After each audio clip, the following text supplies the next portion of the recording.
Hello, you are here with Hilary, and I'm so excited to get just back into the space of podcasting. I have not recorded a podcast in months. And so here's the thing. The another reason why I haven't done it is because I have felt like I need to do this a certain way this time because I'm going to come on video and all of that. And if I'm just completely honest with you, like all of that planning and things like that was just keeping me from hitting post. Like it was keeping me from showing up and doing what I want to do here. And if this reaches one person or it reaches multiple people, like here we are. And so I am jumping right in. This is not going to be the podcast for you if you are looking for something where I've got a script and, talking points and, oh, I'm delivering value. No, I'm actually just showing up as me. So, things that I do cover here in this podcast is things from my family life, my personal life, when it comes to marriage, motherhood, all of those things, but then also business. I run a marketing business. I do influence marketing, brand partnerships. I do social media management. Literally anything that could fall under the lens of marketing is something that I have either done in the past or I'm currently doing. And then in addition to all of that, I have been working through what it looks like to share my story and then also share this on this topic of something that I think is so important that if this to me is like the missing link in so many problems that we experience in our relationships, that we experience just in our personal, like our mental health, like things like that. And so the additional topic here is communication. And I believe if we can have better dialogue, then we are surely to have better days. And so that is your internal dialogue and the external dialogue that you have with other people. So let's just dive into what it is that I want to talk about today. If you have not been honest about what you have going on, honest with yourself about things that you probably struggle with, or honest in your relationships and things like that, then in those areas where we are not honest, maybe we're not being honest because we're trying to people please. Maybe we're not being honest because we're trying to protect the reputation of somebody. Maybe we're not being honest because we are scared to death of what will you guys think of me if I tell you the truth. And so I'm just deciding to go ahead and jump into the abyss of unknowns and say, up until this point, when I've shared my story, I have shared it in a very segmented way. And because I have not been honest about a a broader picture, a bigger picture, um, been honest about certain things about my story, because I haven't done that, I also haven't experienced healing. And I haven't experienced what life could be like if I said things with if I just said it with my chest, you know what I mean? If I just let it go. And so I want to talk to you today about what that has looked like for me. So, um, there was a time period of my life that I've never talked about. And I don't feel that it would be wise of me to go into the details of this time period, but I do want to address something. So, here recently, I was interviewed by Bold Journey and they asked me a series of questions where I'm hitting on things like, oh, this is how I started my business and this is what drove me to it and things like that. And so the storyline that I've been most comfortable with up until now, because I know it's lacking. So now I'm like, I have to say, I can't. I literally can't stop there because I know that's not all, right? So, this storyline that has been lacking this whole time has kind of been one that says, "Hey, I'm a biracial woman, I'm 37 years old, going to be 38 soon, and I have had a certain, experience of life, right? I was born in 88 and I grew up in the 90s as a mixed kid in a very small town in Oklahoma. And while I did experience bullying and I did experience some hard things, that is not. See, here's the thing. I have told the story where I share that and then I jump into So I experienced, feeling awkward and blah, blah, blah, like things like that, which is true, which is true. But we're really taking a jump there. Okay. So I have said, like, oh, I experienced this awkwardness in my identity and da da da da. I struggled with some things because my parents got divorced and blah, blah, blah. Again, some missing gaps here, okay? And then I take it and I say, and because of these struggles, like, I dealt with some things with my mental health. So that is not a lie. It is not a lie that growing up as a biracial girl in a very small town, there were some significant things that I went through on the other side of that. Like, that is a reality. It's also a reality that my parents' divorce did impact me and change some things for me. But what I failed to tell you here is that I had a stepmom that called me the N word more often than anybody at school ever called me that. So I can't say the small town that I grew up in was the fault of all of my identity crisis as a mixed girl, when actually it was brought directly into my home. I told you guys, like, here we are hot, open, and transparent. Here I am sharing my story, and I bring others here to share theirs so that hopefully it impacts you, because, right, like, better dialogue can equal a better day. And if we are not honest about the reasons why we are the way that we are, that we see the world the way that we do. If I'm not honest with, like, hey, actually, it wasn't just that I grew up in a small town and my skin was a few shades darker than the majority. It wasn't just that. Actually, like, I had a stepmom who said those words to me more than anybody else did. So we're at a point where or well, we're at a point because I'm inviting you into this with me, but I am at a point now where I'm trying to decide, is it worth it? Is it worth it for me to tell my story if I say things like what I just said? Is it worth it to me to just say, you know what? If people don't like the story that I tell, they shouldn't have played the role that they played. And I still get to own my story and I still get to tell it.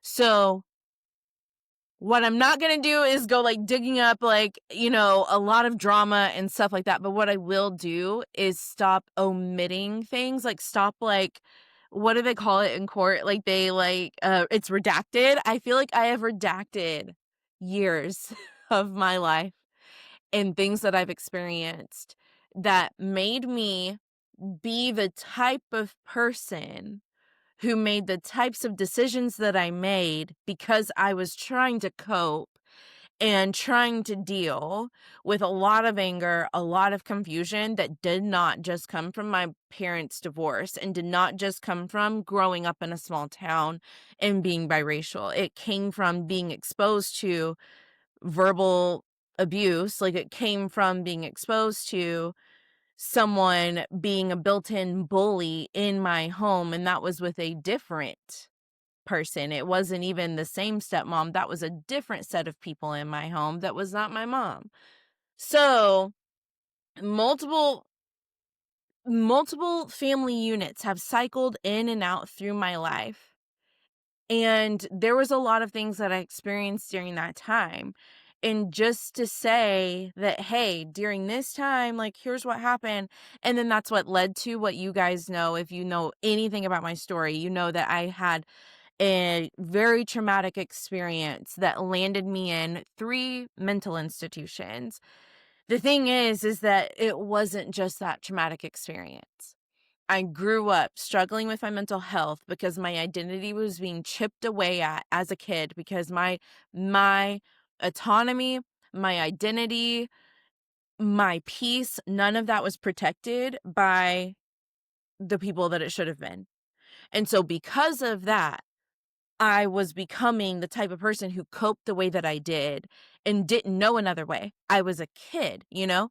So all of these things happen, and I'm sure that, like, you might be able to see yourself in my story a little bit, where you were exposed to things or you experienced things that never should have been a part of your narrative, like never should have been a part of your story. And now you wrestle with, how long do I people please people around me? Like, how long do I keep my mouth shut in an effort to keep peace and gain the affection of the people who should have done better because they should have known better? And now you wrestle with this, like, okay, you know what? Just because people didn't know better and or should have known better and should have done better does not mean that I should be less of who I am or share less of the story that I'm supposed to share, just to protect that. So here, we're done doing that kind of stuff. Like here with Hillary, we are done with any of that. So anyway, so I share this with you guys because I used to say this. So a long time ago, I did youth ministry, and in youth ministry, I had this like method of ways that I would connect with kids and stuff. And I would tell, especially the ones who were going through a really hard time, and I would tell them all of my dirt. I would tell them my mistakes. I would tell them all this stuff.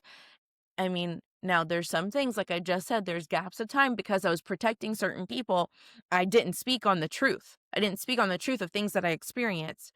So, no, I didn't tell them everything, but I did tell them a lot of things. So, I'd share my dirt with them. I would share my mess so that they would feel like I am the last person to judge them. I'm the last person to look at your situation, your circumstances, and say, oh, you're da da da, whatever, or I can't help you, or to turn away. I was the last person to do that. And something that I have been really just longing to do here in the online space, like in this area, is kind of bring here what I used to do offline with people and what I actually still do today. I'm behind the scenes. I'm a co-coach in one of my friends' masterminds. I still mentor people. I still coach people.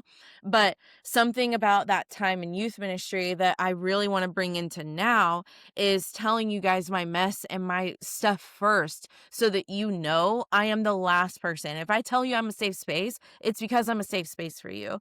If I tell you I hear you, like here, I hear you, like that is a commitment here in this space. Like I mean that. And I mean that because if you could flip through the pages of my history, oh my gosh, you would know I am the last person to judge. And so I have to start off this comeback to the podcast and to come into this space fully on YouTube and everything.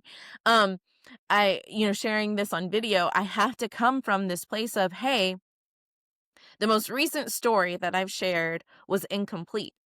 And no, I'm not at the place where I could just like say everything out loud just yet. Maybe I'll get there, but with wisdom and with prayer, I will decide like what it is that I would share and everything. But I just want to say, like, I'm going first. Like I said at the beginning of this, what we're not honest about, what we can't even be honest with ourselves about, like we gaslight ourselves into a different narrative just because it makes us feel safe and comfortable, but really it's a false safety there. It's not real. Like you're not actually safe until you're honest. You're not going to heal until you're honest. You have to be honest with yourself, that internal dialogue first. And then I think it's healing. In that healing, the action of that, I do believe, is in communicating with somebody else. So that's that external dialogue where now I have exposed myself to, I've shared this with someone. It can be anybody. It could be your best friend. It could be a family member. It could be your therapist or counselor. Whoever, you share it with that one person and you are finally honest and you say, this is what happened. Or this is what I never told you about that.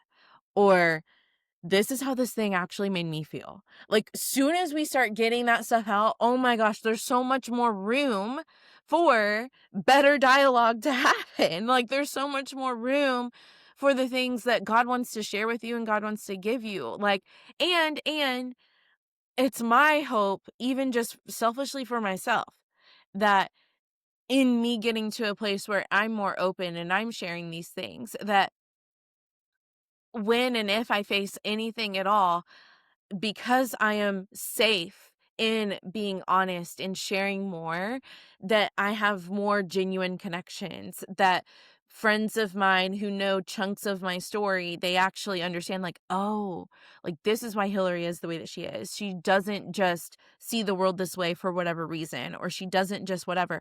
I actually think I will be more better understood. I won't be understood by all, but I do think that some misunderstanding is because I haven't actually been honest and clearly shown up as like 100% exactly who God created me to be. There is something that I say is like an internal mission statement within my businesses. So I'm in the business of, like, you could say, a public figure, like, so, and I say public figure like loosely because I don't have another label for this, but for me, I'm a little bit of like a reluctant influencer. Like, I do brand partnerships, I show up and create content, like I do these things, but really it's just that I want to use a platform for impact. And I do believe I'm called to the territory of social media. So when it comes to that, and then when it comes to my business, which is the Social Way, all things marketing for small businesses, like all of that.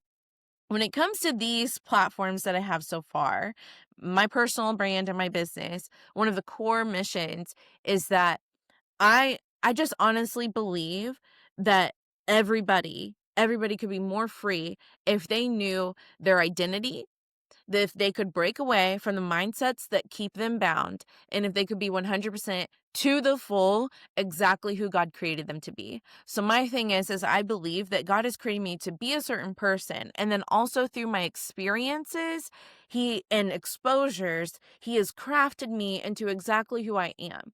He hasn't puppeteered me around to live a certain kind of life. No, I have had free will, and so through my choices that he did allow me to experience, because he didn't intervene and stop it, I have become exactly who I'm supposed to be. And so who am I to withhold any part of that that is here to help somebody else? That I know that my pain is actually for someone else's purpose. That I know my ceiling will be the floor of my daughters and of any other girls in their generation that I get to pour into. I can't live an edited life anymore. Sure, I may throw a filter on some pictures just because I like the way it looks, but you know what I mean? Like, I can't self-edit whenever I'm communicating who I am, telling my story, or showing up here and sharing something with you that I think is important. And so with that, I want to wrap this up with a little nugget to share of what's to come here on the podcast. And so I'm scrolling through my notes really quick just so we can, I just want to like hit on these, and then we're not going to go into everything right now, but I'm just going to like hit on this. So that's the last thing. So I am obsessed with The 7 Frequencies of Communication. It is a book by Erwin McManus. So Erwin is he is a voice of our generation. He is a man of faith. He founded a church, a movement, if you will. He is a creative. He's an author. He's a speaker. He is an executive coach. Like, he coaches people through all different kinds of things. And Erwin has been a big inspiration in my faith walk since I first heard of him years and years ago. This is like 10 years ago or more. And so Erwin wrote this book, and I shared this book with several people, and I realized they did not have the reaction that I had. I'm over here fully nerding out. I am like, oh my gosh, I am obsessed with this. Like, this is so exciting. I love this topic and I love his take. And then I was like, oh my gosh, I feel like there's more. And I'm like, who am I to say there could be more on the great Irwin's, like on his stuff, like the stuff that he's sharing? I'm like, who am I to say that there could be more, Erwin? Like, I feel like there's more here. And so I realized my friends and my husband, I'm sharing stuff with them, and they're like, this is cool, but they didn't, like, nothing else like unlocked for them that was like on the level that I was experiencing it. So then I got curious. And that's what you should do, honestly. Anytime that something comes to you and you're like, man, I'm super hype over this. Like, I'm super excited. Like, I have all these ideas coming to me, like all of that. And then other people aren't acting the same way, you need to take that as, wait a minute, is this like a divine timing thing? Like, what is this supposed to be? And is this for me? Okay, so that's what you do. And you just get curious. So that's what I did. I got curious and I started saying, like, God, like, what else? What else is in this? So I realized a couple of things. So first thing is communication actually is a place where if I could say it in a way that church people are going to understand, the enemy has whooped up on my head when it comes to the word communication, because I have been told with so many people, Hilary, you're so good with words and you're such a good communicator and blah, blah, blah, blah, blah.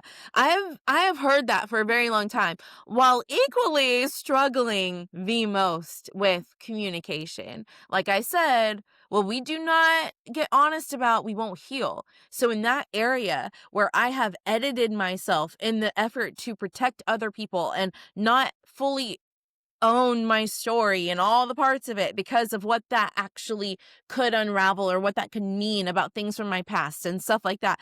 In a fear mindset around all of that, I have not actually fully expressed myself and fully showed up as the leader that I am, and especially on the topic of communication. And so it's so funny that now this book about communication like unlocks so much. And then I thought, okay, like, when am I going to share this with people and share what else has come up for me? I highly doubt that Erwin would ever see this podcast. If he ever did, I would love to just have a conversation with him about it because I just want to nerd out on it. But I was taking it a little bit deeper. So, per Erwin's book, my communication frequency is a maven. So, in a nutshell, there are 7 different ones. My primary one, according to Erwin, would be called Maven. Through doing some of my own digging, doing some of my own like self-analysis, and also like dreaming up, like, God, like, what else is there? Because I think it's one thing to know how we communicate, but it's another thing. It's actually not just an equipping thing, but a very transformative thing to figure out how you think and how you operate, and how those two things inform how you communicate. Now, Erwin could argue that the frequencies kind of dig into that. That's where I'm like, I know when I'm thinking like a maven, but then I'm not communicating like one, right?